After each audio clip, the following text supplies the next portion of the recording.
Bien Seigneur, il fait toujours plaisir, il est agréable pour des frères et sœurs d'être ensemble, surtout lorsque nous avons des frères et sœurs qui nous visitent d'autres églises ou qui nous apportent des nouvelles d'autres endroits du monde. Nous nous rappelons que nous ne sommes pas seuls, que tous ensemble nous formons ton église, nous formons ton corps, nous formons ton royaume.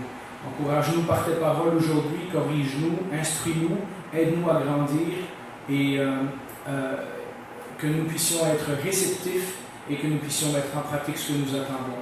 Seigneur, aide notre entendement et notre intelligence afin que nous comprenions non seulement ce que tes paroles veulent dire, mais ce qu'elles impliquent dans nos vies de façon réelle pour le temps que tu nous donnes à vivre ici-bas. Au nom de Jésus, nous te prions. Amen. Amen. J'aimerais, comme introduction, j'ai choisi Éphésiens chapitre 5, versets 15 et 16. Et nous avons ce verset qui est un petit peu énigmatique, où Paul écrit à l'église d'Éphèse et dit à un moment donné, « Faites bien attention à la façon dont vous vous conduisez. En d'autres mots, ne vivez pas n'importe comment. Ne vous comportez pas comme des fous, mais comme des sages, ou comme des insensés, mais comme des gens sensés. Rachetez le temps, car les jours sont mauvais. » Et je me suis dit, qu'est-ce que ça veut dire, racheter le temps? Comme si on avait déjà assez de temps comme ça, et si on n'a pas assez de temps et qu'on court tout le temps, mais qu'est-ce qu'on fait avec le temps? Et ma réflexion d'aujourd'hui voulait porter un petit peu sur l'importance du temps dans la vie du chrétien. Et donc, c'est pour ça que j'ai intitulé le message « Le chemin de Jésus, un temps spécial ». Nous avons vu dans les 3 dernières semaines que les Israélites devaient aller rencontrer Dieu dans des endroits spéciaux. Il y a eu le tabernacle, il y a eu le temple à Jérusalem, que les Israélites devaient approcher Dieu avec des actions spéciales. Il y avait un tas de sacrifices qu'on devait faire avant de pouvoir approcher de Dieu. On n'approchait pas de Dieu n'importe comment. Et il devait aussi se faire représenter par des gens spéciaux, qui étaient les prêtres de la tribu de Lévi. Ils devaient également, vous vous en doutez, respecter un calendrier spécial. Dieu avait donné des fêtes lorsque le peuple était sorti d'Égypte, et Dieu avait dit, ces fêtes, vous les célébrerez chaque année. Et c'est un peu ce que je vous propose de voir aujourd'hui. Alors, 3 fois par année, les hommes, principalement les hommes, les femmes pouvaient rester à la maison avec les enfants, mais souvent c'est toute la famille qui voyageait à Jérusalem. Dans la mesure du possible, les hommes de tout le peuple d'Israël devaient monter à Jérusalem pour aller offrir des sacrifices et puis fêter des fêtes spéciales. Et donc vous comprenez l'endroit spécial, Jérusalem, la fête spéciale, le geste spécial qui est d'offrir un sacrifice, et les gens spéciaux qui vont offrir ce sacrifice, qui sont les prêtres. Et donc vous voyez comment la vie d'Israël était caractérisée par des endroits où un cadre très précis et très limité. Alors il y avait un certain nombre de fêtes, et certainement lorsque vous avez déjà feuilleté la Bible, ou lorsque vous avez lu les histoires de Jésus dans le Nouveau Testament, vous avez croisé ces fêtes-là, parce que la Bible en parle à de nombreuses reprises. La plus importante et la plus connue était probablement la fête de Pâques. Alors on peut mettre l'image au tableau.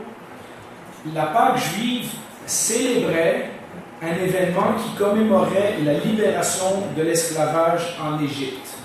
Donc c'était l'événement fondateur du peuple de Dieu. C'était aussi le seul moment où le chef de la famille était appelé à offrir le sacrifice pour toute la famille. Comme on l'a dit il y a quelques semaines en parlant des sacrifices, lorsque le sang d'un animal coulait, cela signifiait que les péchés étaient pardonnés et que le jugement de Dieu ne passerait pas sur cette maison ou sur cette famille. Lorsque le sacrifice avait été fait, il fallait cuire l'agneau. C'était un agneau qui était offert à cette occasion. Il fallait cuire l'agneau et ensuite le manger ensemble. Et il fallait le manger, si vous voyez l'image, il fallait le manger dans des circonstances particulières, avec du pain sans levain, parce que le levain fait monter le pain, et lorsque les Juifs sont sortis d'Égypte, ils n'avaient pas eu le temps de mettre du levain et de préparer le pain, ils sont sortis à la hâte. Et ils avaient leur bâton de marche et ils avaient déjà leurs vêtements sur le dos. Le Seigneur leur avait dit de se préparer. Et donc ce repas devait être pris par toute la famille, après qu'on ait pris le sang de l'agneau et qu'on l'ait mis sur les portes, et il devait être pris avec du pain sans levain, pour symboliser la journée où le peuple d'Israël était sorti de l'esclavage de l'Égypte. Nous trouvons cette histoire, entre autres, dans Exode chapitre 12. On peut mettre le texte au tableau. Les Juifs sont en train de demander des explications à Moïse et Dieu leur dit ceci: et lorsque vos enfants, c'est-à-dire ceux qui n'étaient pas là à l'époque ou qui ne se souviennent pas, lorsque les prochaines générations vous demanderont que signifie ce rite ou ce rituel pour vous, vous répondrez: c'est le sacrifice de la Pâque en l'honneur de l'Éternel qui est passé par-dessus les maisons des Israélites en Égypte lorsqu'il a frappé l'Égypte et sauvé nos familles. Le peuple s'inclina et adora, et la suite nous dit qu'ils ont fait exactement comme Dieu avait ordonné. Et donc, c'est une tradition qui remonte déjà au livre de l'Exode et que les Juifs ont dû respecter chaque année. Et donc, la fête de Pâques était un moment très, très, très important dans le calendrier juif, puisque c'était l'événement qui signifiait la fondation du peuple de Dieu en tant que tel. Comme nous l'avons déjà dit dans des messages précédents, il y a des liens très forts entre la fête de Pâques telle qu'elle nous est présentée dans l'Ancien Testament et la fête de Pâques que Jésus a fêtée avec ses disciples dans la chambre haute, quelques heures avant qu'il se fasse arrêter, condamné et crucifié. Nous voyons que ce n'est pas par hasard que Jésus a choisi d'être crucifié en même temps que la fête de Pâques des Juifs, et que Jésus nous est présenté au travers de tout le Nouveau Testament comme l'agneau de Dieu qui est mis à mort et qui remplace tous les autres agneaux qu'on a pu faire et avant et pendant et après. Le sacrifice de Jésus à lui tout seul est suffisant pour pardonner une fois pour toutes les péchés de tous ceux qui croient en lui. Un des exemples que nous voyons dans le Nouveau Testament, il y en a de nombreux dans l'Épître aux Hébreux, mais Paul dans 1 Corinthiens, et on peut mettre le texte, nous dit un texte que sans cette fête de Pâques, on ne comprendrait pas. Mais maintenant que nous savons c'est quoi la fête de Pâques, vous comprendrez la symbolique de Paul là-dedans. Il dit « Purifiez-vous donc du vieux levain, afin d'être une Pâque nouvelle. » C'est-à-dire, il est en train de dire « Rejetez votre ancienne vie, vous avez maintenant une nouvelle vie. » Et il fait allusion au levain que les Juifs ne mettaient pas dans la pâte le jour de la fête de Pâques, puisque vous êtes sans levain. En effet, Christ, notre agneau, et là l'identification de Jésus comme le sacrifice, a été sacrifié pour nous. Et donc Paul dit, voilà la fondation de la vie chrétienne. Tout comme la Pâque était la fondation de la vie du peuple juif dans l'Ancien Testament, la mort et la résurrection de Jésus sont la fondation de la vie chrétienne dans le Nouveau Testament. Jésus, d'ailleurs, en parlant du pain et du vin qu'il mange avec ses disciples au dernier repas, leur dira que ce sont des rappels de son sacrifice. Faites ceci en souvenir de moi. Et Paul, dans 1 Corinthiens, nous dira essentiellement les mêmes mots. Dans la nuit où Jésus a été livré, il a dit « Voilà le sang qui représente voilà le vin qui représente mon sang et le pain qui représente mon corps. » Et c'est le signe de la nouvelle alliance, donc de la nouvelle vie que Dieu donne à son peuple dans le Nouveau Testament. Et donc nous voyons dans la Bible une fête juive qui est très importante, qui est fêtée une fois par année et qui se retrouve maintenant symbolisée dans la mort et dans la résurrection de Jésus, qui prend une nouvelle signification pour les chrétiens dans le Nouveau Testament. Mais ça va être dans ma conclusion, je ne veux pas avancer trop vite. Nous avons une autre fête qui s'appelle la fête des récoltes. Alors on peut mettre l'image suivante. Dans vos Bibles, c'est parfois appelé le festival des semaines, parce que ça durait 5 semaines, ou c'est aussi souvent appelé la fête de la moisson. Lorsque les anglo-saxons ont voulu faire une fête qui ressemblait à ça, ils ont appelé ça Thanksgiving, qui est la fête où est-ce que les récoltes sont finies et où est-ce qu'on peut profiter de ce que Dieu nous a donné pendant l'année lorsqu'on a cultivé. Mais dans la Bible, ça a une signification très très importante et c'est aussi une fête qui remonte au temps lorsqu'Israël était dans le désert.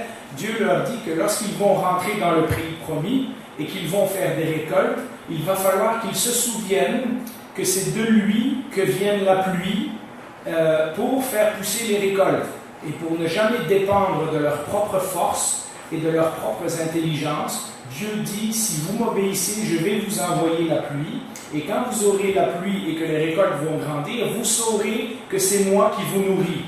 Et donc, c'était très important, à cette période-là de l'année, il y avait une fête où, lorsque les épis commencent à sortir, et c'est très bientôt pour le maïs, c'est le blé d'Inde, on est vraiment proche, lorsque les premiers épis commencent à pousser, il fallait qu'ils en coupent une partie, et c'est ce qu'on appelle les premiers fruits, et il fallait l'apporter au temple en offrant toujours des sacrifices. Il y a toujours des sacrifices avec les fêtes religieuses juives, pour un symbole de dire, regarde Seigneur, les premiers fruits de ce que je récolte, je te les donne à toi.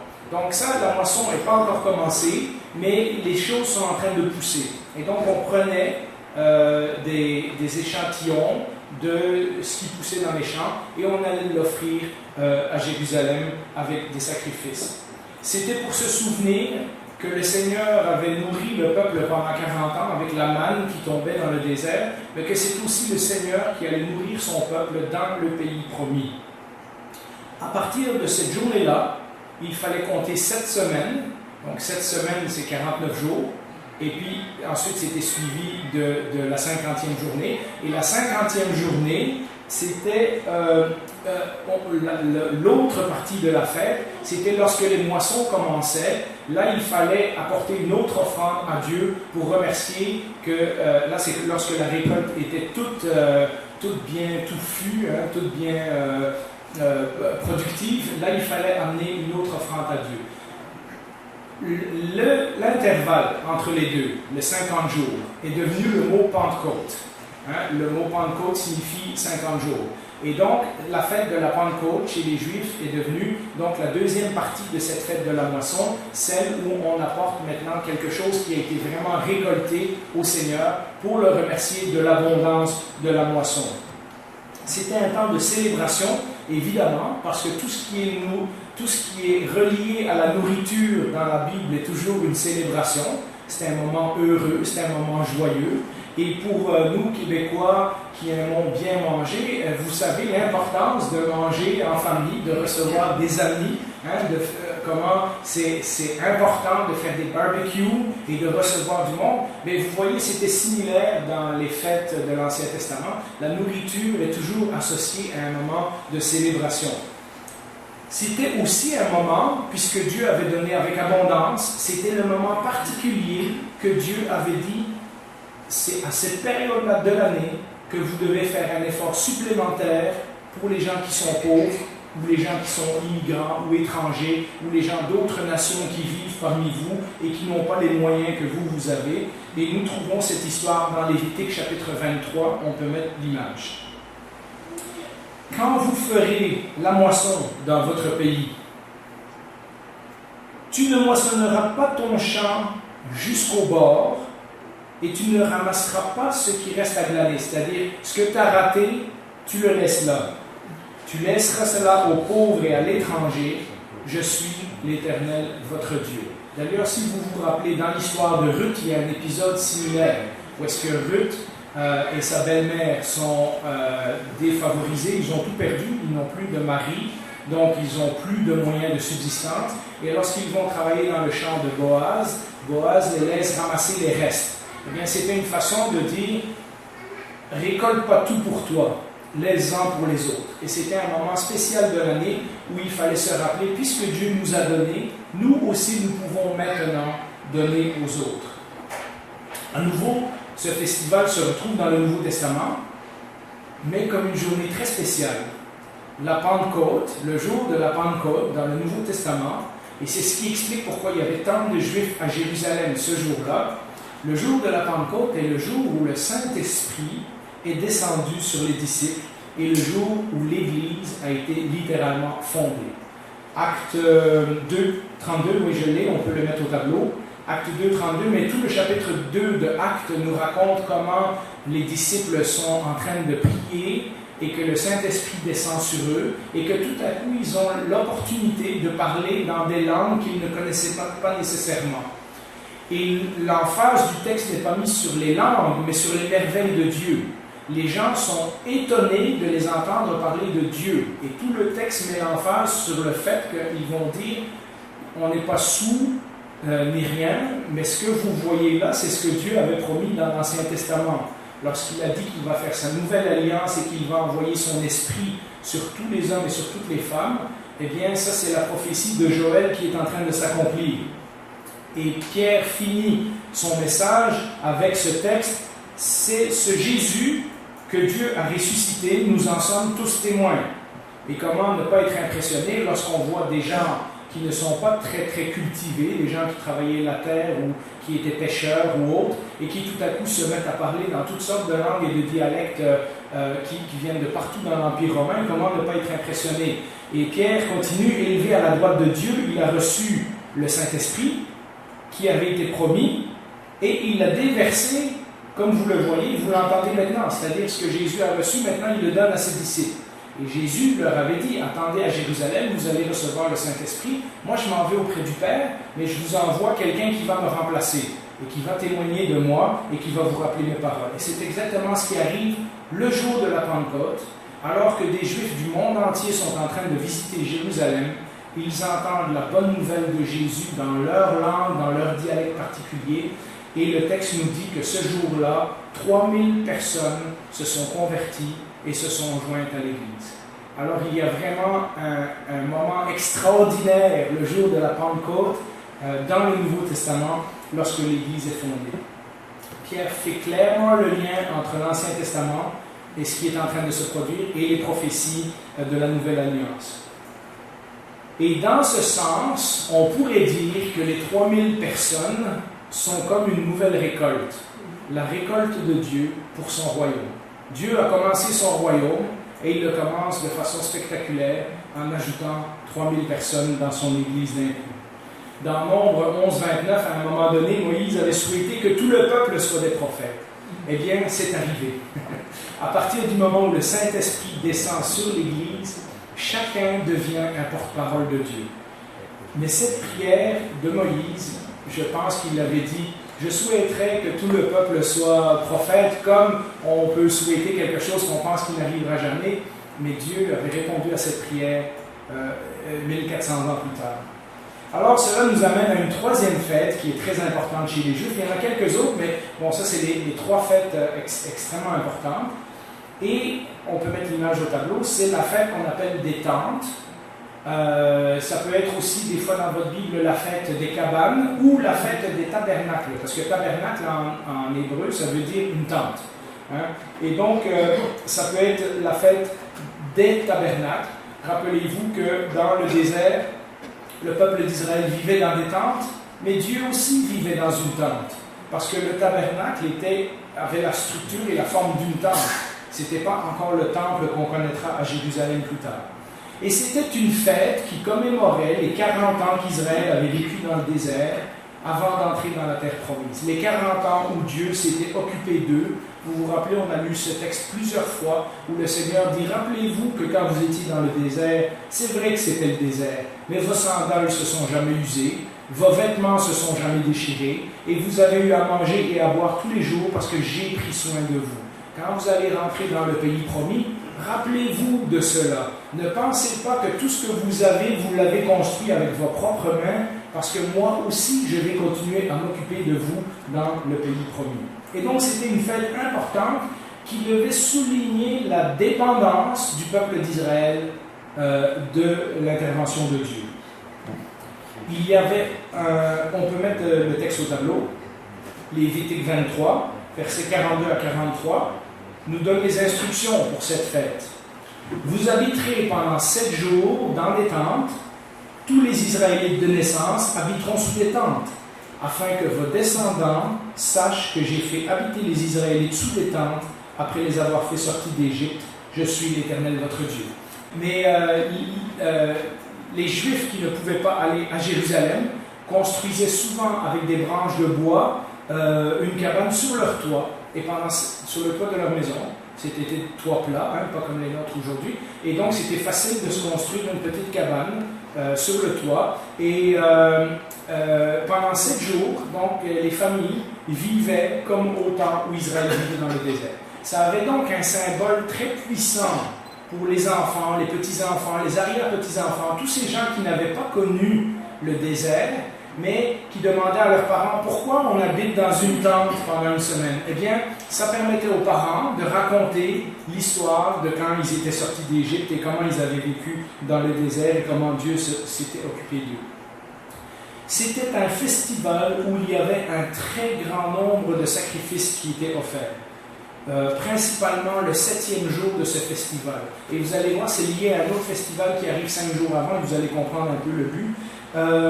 Au temps de Néhémie, on apprend que ce festival n'avait pas été pratiqué depuis le temps de Josué. C'est-à-dire que les premières années, lorsque le peuple est rentré dans le pays, ils ont pratiqué, et lorsque Josué est mort, ce festival n'a plus été pratiqué par le peuple. Le sabbat et plusieurs autres fêtes de l'Ancien Testament ne seront pas pratiquées par Israël pendant des centaines d'années, et Dieu va leur dire à un moment donné, une des raisons pourquoi je vous envoie en exil, c'est parce que ça fait des centaines d'années que vous me désobéissez, et maintenant je vais laisser la terre et le pays se reposer. Mais on verra ça la semaine prochaine, puisque dans 2 semaines, puisque je vais parler spécifiquement du sabbat dans 2 semaines, c'est une journée particulière dans le calendrier juif. Mais on sait que depuis Néhémie jusqu'au temps de Jésus, cette fête était revenue à l'ordre du jour. Et donc Jésus a probablement fêté cette fête avec ses parents. C'était une fête qui était pratiquée donc depuis le retour avec Néhémie, c'était dans les années 500 ou 480, aux alentours de là, jusqu'au temps de Jésus. 5 jours avant, il y avait une fête spéciale. Et je vous en ai déjà parlé lorsqu'on a parlé du pardon de David dans le psaume 51. C'était ce qu'on appelait le jour des expiations. Ça, c'était la journée où, une fois par année, on pouvait pardonner les péchés qui avaient été faits volontairement. Parce que lorsqu'on faisait des péchés par accident, il y avait tout un système de sacrifices qu'on pouvait faire pendant l'année pour aller se réconcilier avec Dieu. Mais pour les péchés qu'on avait commis intentionnellement, il y avait une fois par année le grand jour des expiations où Dieu pardonnait les péchés du peuple au complet. Et donc, cette fête-là était fêtée chaque année, et cette fête-là était extrêmement importante pour le peuple juif, mais elle était suivie 5 jours après par la fête des tentes, et c'est cette fête-là que les Juifs ne fêtaient plus depuis longtemps. Nous trouvons ce texte dans Lévitique, chapitre 25, et on peut l'afficher au tableau, le 10e jour du 7e mois. Et donc le 7e mois était un mois particulier parce qu'il y avait 2 fêtes, le jour des expiations et la fête des tentes. Tu feras retentir les sons éclatants de la trompette. Le jour des expiations, vous sonnerez de la trompette dans tout votre pays. Et donc on appelle aussi ça dans la Bible parfois la fête des trompettes. Donc la fête des trompettes marque le début du 7e mois. Et dans le 7e mois, il y a le jour des expiations, et 5 jours après, il y a la période où ils sont 7 jours dans une tente. Et donc le 7e mois était un mois très important, parce qu'il y avait tout ça qui arrivait en même temps. C'était un mois spécial, et il était précédé du son de la trompette, et le son de la trompette dans l'Ancien Testament indique toujours la présence du roi, c'est-à-dire la présence de Dieu. On sonnait de la trompette dans le temple pour prévenir les gens que le roi s'en venait. Même en Égypte, même en Babylone, c'était quelque chose de courant. Chez les Juifs, ils avaient ce genre de chauffard, qui est une corne de bélier, dans lequel ils soufflaient, et ça indiquait la venue de Dieu parmi son peuple. Et donc, c'était un moment très important. La raison que ce jour-là était très important, c'est que c'était la seule fois dans toute l'année que le souverain prêtre, c'est-à-dire le chef de tous les prêtres, entrait dans le lieu très saint, c'est-à-dire l'endroit où il y avait l'arche de l'Alliance, une fois par année, et il devait offrir un tas de sacrifices avant d'être rendu dans le lieu très saint, et c'est à ce moment-là que les péchés de tout le peuple étaient pardonnés. On peut mettre l'image suivante et vous comprendrez le geste. En effet, Lévitique 16 nous dit, ce jour-là, on fera l'expiation pour vous, c'est-à-dire il y a quelqu'un qui va payer à votre place, c'est ça que ça veut dire, pour vous purifier. vous seriez purifiés de tous vos péchés devant l'Éternel. Et ce qu'on faisait, donc, c'était la fameuse tradition des 2 boucs, un qui était sacrifié et l'autre sur lequel le prêtre mettait ses mains, et c'est de là que vient l'expression bouc émissaire, et on envoyait ce bouc qui représentait les péchés du peuple dans le désert où il mourait, et où il mourait donc avec les péchés du peuple. Et donc c'est ainsi que Dieu pardonnait les péchés du peuple. Pourtant, l'Épître aux Hébreux nous apprend que ce sacrifice devait être produit chaque année. Si vous comptez que Moïse, c'était environ 1400 ans avant Jésus-Christ, ça veut dire qu'au temps de Jésus, ça fait 1400 ans que le grand prêtre rentre dans le lieu très saint pour offrir le sacrifice, à part les années d'exil où il n'y a pas de temple. Ça veut dire que c'est un sacrifice qu'il fallait recommencer à chaque année. Ce qui nous indique très clairement que le peuple faisait plein de péchés chaque année et que le sacrifice ne durait qu'une période de temps. Et donc vous comprenez le fardeau que cela impose sur un peuple de savoir qu'à chaque année, il faut recommencer la même chose devant Dieu parce qu'on a recommencé à faire les mêmes péchés, les mêmes fautes, et c'est perpétuel. Et vous comprenez qu'après 1400 ans, on a hâte d'avoir une autre solution. Si on est un juif pieux, on attend à une autre solution. On attend le Messie, on attend ce Dieu qui va un jour restaurer le pays comme il devrait être. Et donc, vous comprenez un petit peu que lorsque Jésus arrive et qu'il est l'accomplissement de toutes ces choses-là, quand les disciples comprennent cela, comment ils ne peuvent plus retourner en arrière et dire « Nous avons trouvé l'agneau de Dieu, nous avons trouvé celui qui vient de la part de l'Éternel, nous avons trouvé celui qui est l'agneau qui meurt une fois pour toutes, que nous n'avons plus besoin de reproduire ce sacrifice à chaque année. » Nous avons vu plusieurs fois dans les dernières semaines que Jésus, notamment dans l'Épître aux Hébreux, chapitre 9 entre autres, que Jésus est ce sacrifice qui remplace tous ces sacrifices des 1400 dernières années, pas juste une fois pour toutes, mais une fois pour tout le temps, c'est-à-dire une fois pour l'éternité aussi. Donc une fois pour tous les péchés, mais aussi pour toute la période de temps qui reste à venir. Et c'est dans ce sens-là que Jésus est absolument extraordinaire lorsqu'il représente en lui-même ce grand jour de l'expiation. Nous arrivons maintenant au Nouveau Testament. Tout a changé. Avec la venue de Jésus, tout a été transformé.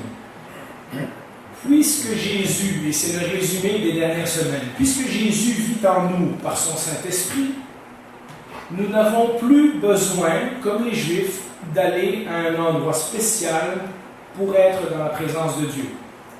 Nous avons vu il y a quelque temps que l'Église, c'est bien, mais ce n'est pas le seul endroit où Dieu est présent. Puisque Dieu vit en nous par son Saint-Esprit, il est avec nous que nous soyons dans ce bâtiment ou que nous soyons en dehors de ce bâtiment. Nous n'avons plus... Jésus est avec nous partout où nous allons. Et comme je l'avais dit, même si c'est un privilège de se rencontrer ensemble pour chanter, pour s'édifier, pour partager le repas du Seigneur, pour s'instruire ensemble, Jésus n'est pas avec nous que ici le dimanche matin. Il est avec nous tout le temps. Il est avec nous quand nous sommes 2 ou 3 réunis en son nom. Il est avec nous parce que nous sommes l'Église, autant lorsque nous sommes ici le dimanche matin que lorsque nous sommes dans nos activités de la semaine. Nous n'avons plus à faire non plus des actions spéciales comme les sacrifices, parce que Jésus l'a fait à notre place une fois pour toutes. Notre vie entière, nous avons dit, est maintenant un sacrifice vivant pour Dieu, et chacun des gestes que nous posons, pas juste la routine que nous faisons le dimanche matin ou lorsque nous venons à la réunion de prière le mercredi, chacun des gestes que nous posons dans la semaine a le potentiel d'être un geste qui glorifie Dieu, puisque Dieu vit avec nous. Notre vie entière a le pouvoir d'honorer Dieu. Et nous n'avons plus à passer par un groupe de gens spéciaux, comme les prêtres dans l'Ancien Testament, ou comme les pasteurs ou les leaders religieux aujourd'hui, puisque Jésus est devenu le seul intermédiaire entre Dieu et les hommes, qu'il vit en nous, qu'il intercède pour nous. Nous avons libre accès à Dieu tout le temps. Eh bien, même si Dieu nous a donné des enseignants et des pasteurs, nous sommes tous ensemble. C'est ce que nous avons dit la semaine passée, nous sommes tous ensemble un peuple spécial au service de Dieu. Pas juste quelques-uns, les responsables de l'Église, mais tout le monde. Nous sommes tous un peuple saint, nous sommes tous une nation de prêtres.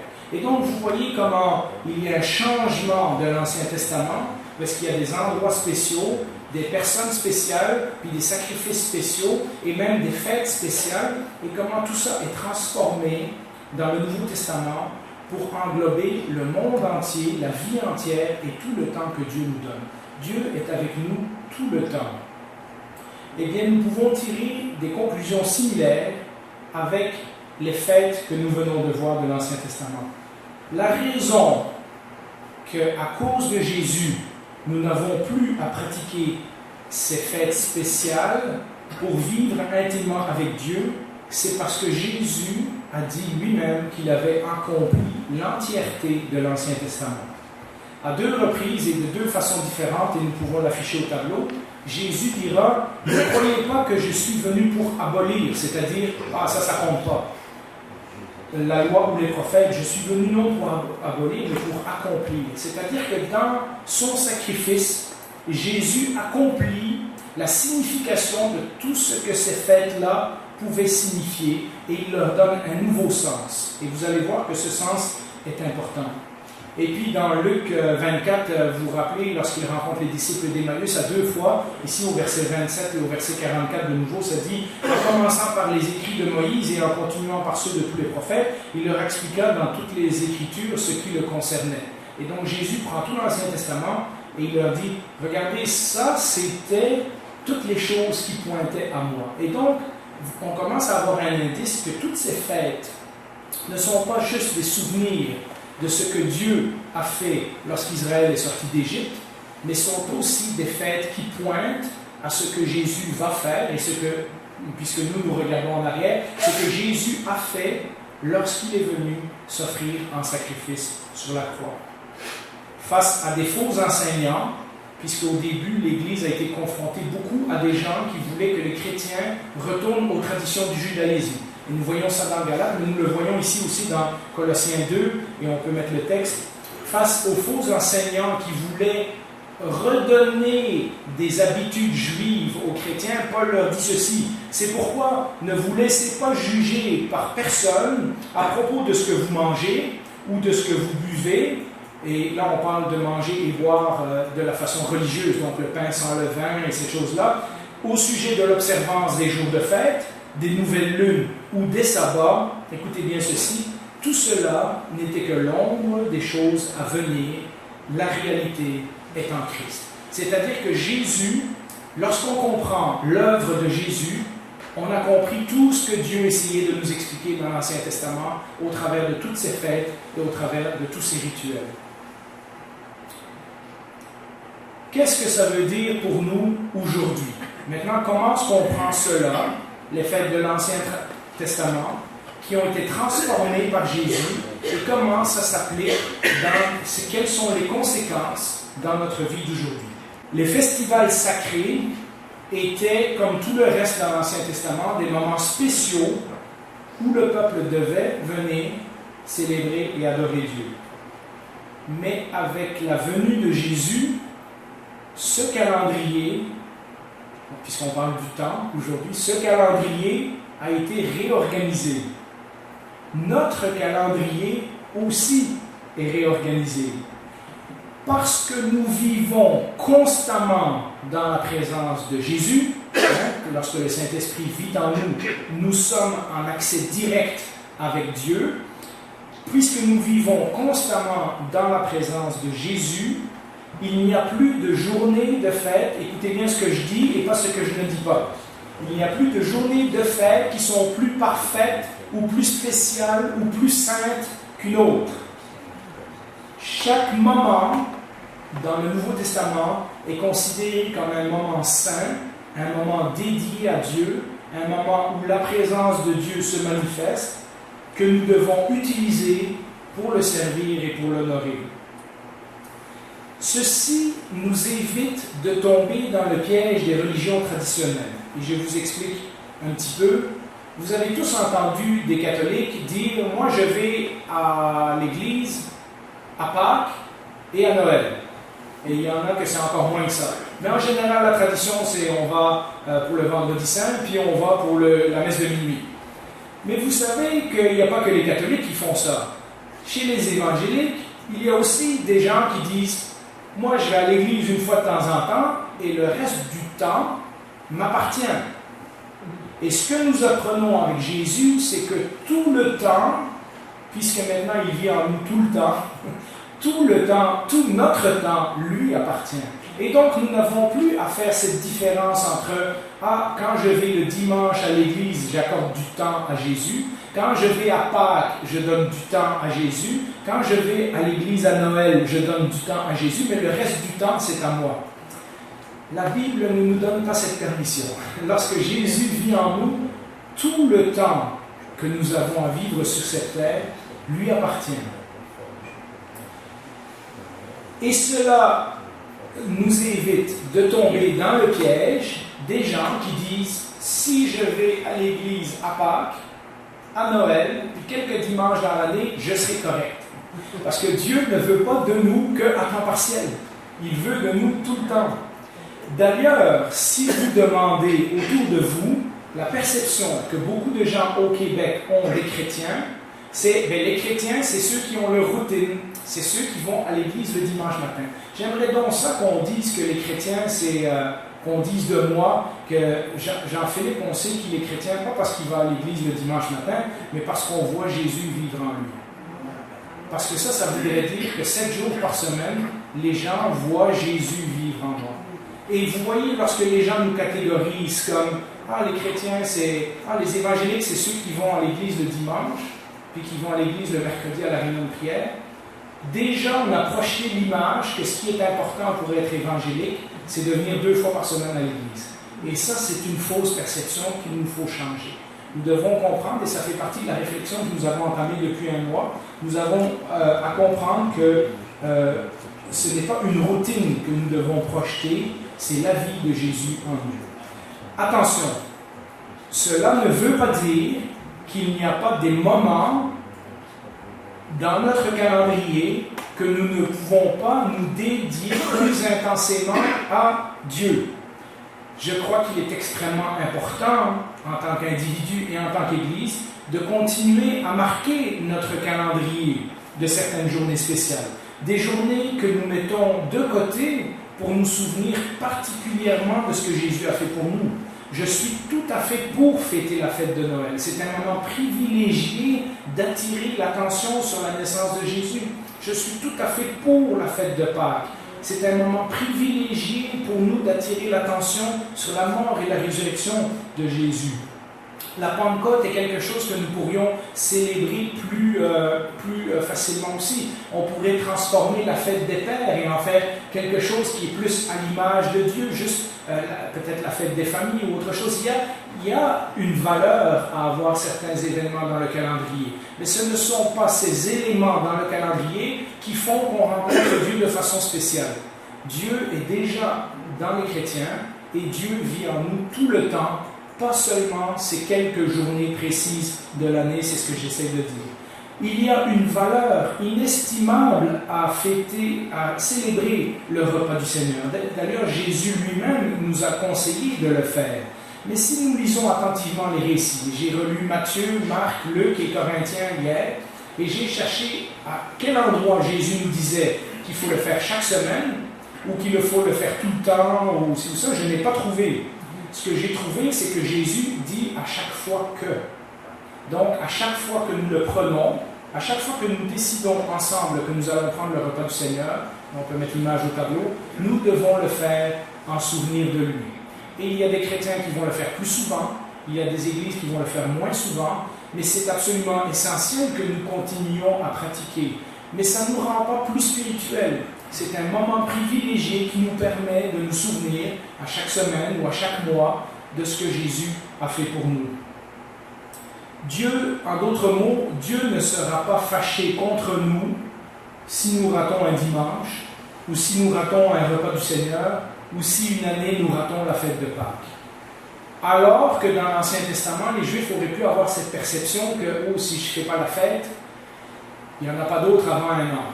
nous avons la présence de Dieu avec nous tout le temps, et donc chaque moment que nous vivons, nous le vivons dans la présence de Dieu. Et il y a surtout une distinction majeure entre les fêtes de l'Ancien Testament et comme ces fêtes ont été reproduites dans le Nouveau Testament, c'est que les fêtes de l'Ancien Testament avaient des effets limités, alors que les fêtes que nous célébrons dans le Nouveau Testament ont un effet éternel. Je vous explique. Les sacrifices de l'Ancien Testament, autant le sacrifice de Pâques que tous les autres sacrifices qu'on offrait, étaient à recommencer chaque année. Mais la Bible nous dit très bien que le sacrifice de Jésus est suffisant une fois pour toutes. Et donc, on est au bénéfice du sacrifice de Jésus tous les jours de notre vie jusqu'à la fin de notre vie. Pas simplement une fois par année comme c'était le cas dans l'Ancien Testament. Dans le Nouveau Testament, dans l'Ancien Testament, nous apprenons que le Saint-Esprit venait de temps en temps et sur certaines personnes, mais dans le Nouveau Testament, avec le fait de la Pentecôte, nous apprenons que Dieu donne son Esprit à tous ses enfants. Nous sommes au bénéfice des dons du Saint-Esprit constamment, tous les jours, jusqu'à la fin de notre vie. Il n'y a pas une journée de l'année où nous recevons plus spécifiquement le Saint-Esprit. Les effets du don de Dieu sont éternels. Nous avons l'Esprit de Dieu qui vit en nous, l'Esprit qui produit des fruits en nous. La libération de l'esclavage, la rédemption, l'adoption, toutes ces choses que le Nouveau Testament nous dit ont été accomplies une fois pour toutes. Nous n'avons plus à regagner le salut, nous n'avons plus à regagner le pardon, nous n'avons plus à redemander les mêmes choses à Dieu sans arrêt. Jésus nous a dit « Je suis avec vous tous les jours jusqu'à la fin du monde ». Il n'y a plus de moment spécial à observer pour recevoir quelque chose de spécial de Jésus, de Dieu. En Jésus, nous avons tout reçu. Tout ce qui était nécessaire à notre vie chrétienne, nous l'avons reçu en Jésus et pour tous les temps. Et donc ça, c'est la distinction majeure de la façon dont Dieu opère avec le peuple dans l'Ancien Testament et comment Dieu opère avec nous dans le Nouveau Testament, c'est que nous recevons les bénéfices de ce que Dieu nous a donné pour tout le temps. Et donc, ça fait que nous n'avons plus à respecter des fêtes précises dans des endroits précis en espérant recevoir quelque chose de Dieu. Nous avons tout reçu. Notre vie sur la terre est marquée par le temps. Je vous l'ai dit il y a quelques semaines, Dieu nous a fait naître et un jour nous allons mourir. Et un jour nous serons dans l'éternité. Mais la Bible nous dit surtout comment vivre maintenant dans le temps que Dieu nous a donné sur la terre. Nous pratiquons pour l'éternité. Et nous n'arriverons pas dans l'éternité plus près que ce que nous avons appris ici-bas. Et donc, nous devons pratiquer les choses que Dieu nous demande de pratiquer, porter les fruits que Dieu nous demande de faire, les œuvres qu'il a préparées d'avance pour nous. Nous avons maintenant notre vie pour le faire. Dieu nous a clairement mis dans le temps avant de nous mettre dans l'éternité.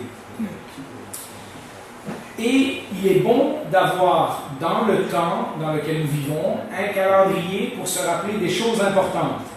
D'ailleurs, Acte 2, 42, on peut mettre le texte, les chrétiens, dès le début, se sont rendus compte qu'on ne pouvait pas faire n'importe comment. Il était important d'avoir dans notre calendrier des journées à part qu'on mettait pour se retrouver entre frères et sœurs.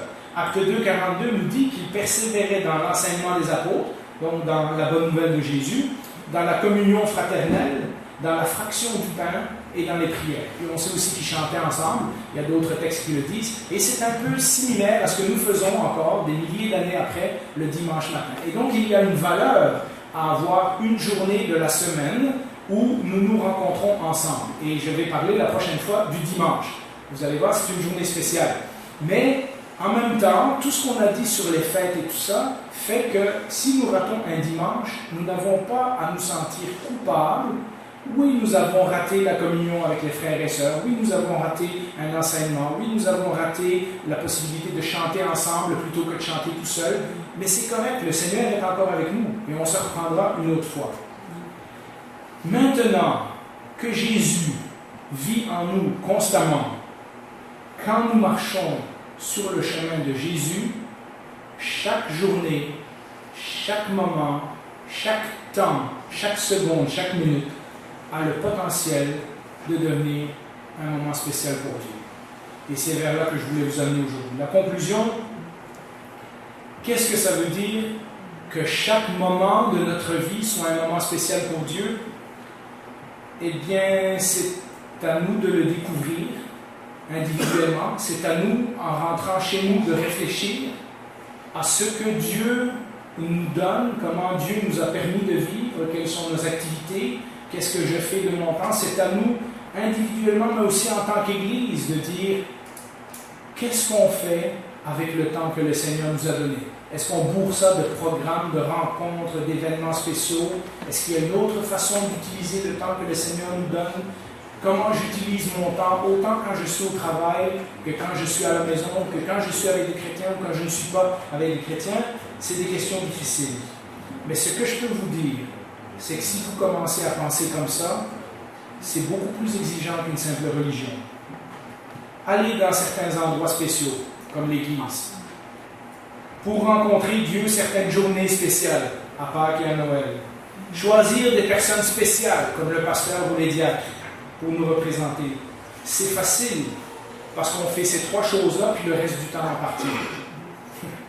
Mais vivre pour Jésus, dans le temps qu'il nous a donné, et dire, Seigneur, tout le temps que j'ai, autant quand je dors et quand je suis debout, ça t'appartient, c'est hautement plus exigeant qu'une religion. Parce que le Seigneur nous demande notre attention 24 heures sur 24. On peut mettre la dernière image, se dire que chaque endroit où nous sommes appartient à Dieu, que chaque geste que nous posons appartient à Dieu, que chaque moment de notre journée appartient à Dieu, et que chacun de nous, en tant qu'individu, appartient à Dieu, c'est autre chose qu'une religion. C'est beaucoup plus exigeant. Mais c'est en même temps un potentiel incroyable d'avoir une vie transformée à l'image de Jésus. Et donc, je vous encourage à ne pas abandonner, les amis. La tâche a l'air grande, la tâche a l'air difficile, la tâche a l'air lourde. Mais c'est aussi là que nous avons le potentiel de devenir des personnes extraordinaires en Jésus. Alors, continuons à réfléchir là-dessus, en individu et en tant qu'Église. Continuons à prier. Qu'est-ce que ça signifie pour ma vie que chaque geste, chaque endroit, chaque moment et chaque partie de ma personne appartienne à Dieu, et Dieu va nous transformer de plus en plus à son image, et je peux vous dire que dans quelques années, on ne reconnaîtra plus l'Église telle qu'elle est aujourd'hui. Alors, je vous invite à prier et confier tout cela dans les mains du Seigneur. Seigneur, c'est une joie de venir avec les frères et sœurs le dimanche matin. Tu nous donnes cette liberté extraordinaire, chaque semaine, année après année, de venir. Entendre ta parole, entendre les chants, partager ton repas qui nous rappelle de ce que tu as fait, ce geste magnifique d'amour que tu as fait pour nous, mort et ressuscité alors que nous ne te cherchions même pas, alors que nous ne le méritions même pas. C'est une joie de venir ici, prendre des nouvelles des frères et sœurs, de prier les uns pour les autres. Mais nous nous rappelons aussi que dans quelques minutes, nous allons quitter cette Église et nous ne serons pas seuls. Nous serons éloignés de nos frères et sœurs pour un temps, mais nous ne serons pas éloignés de ta présence. Chaque moment de notre vie, chaque endroit où nous allons, chaque geste que nous posons a le potentiel d'être un geste qui t'honore, un geste qui te glorifie. Seigneur, comment le faire? Eh bien, ça c'est la question pour chacun d'entre nous, mais ma prière, c'est que tu ne nous lâches pas. Je pense que tu es en train de nous enseigner quelque chose d'extrêmement important et que nous avons le potentiel de voir des vies et une Église transformée si nous écoutons et si nous obéissons à cette parole. Seigneur, dans les prochaines semaines, dans les prochains mois, continue à nous guider par ta parole afin de nous amener dans la direction que tu veux pour nous en tant qu'individus, mais pour nous aussi tous ensemble en tant qu'Église ici à Saint-Constant. Que nous puissions continuer à être des témoins, des ambassadeurs, des reflets de ta présence parmi les gens. Je me rappelle de ce chant qui dit que nous sommes les seuls Jésus que certaines personnes vont voir un jour dans leur vie. Nous sommes les reflets de ta présence ici sur la terre. Seigneur, rends-nous conscients de ta présence dans notre vie, à chaque instant que tu nous donnes de vivre. Et donne-nous de vivre et d'apprécier cette vie et de t'honorer au travers de tout ce que nous faisons. Au nom de Jésus, nous te prions. Amen.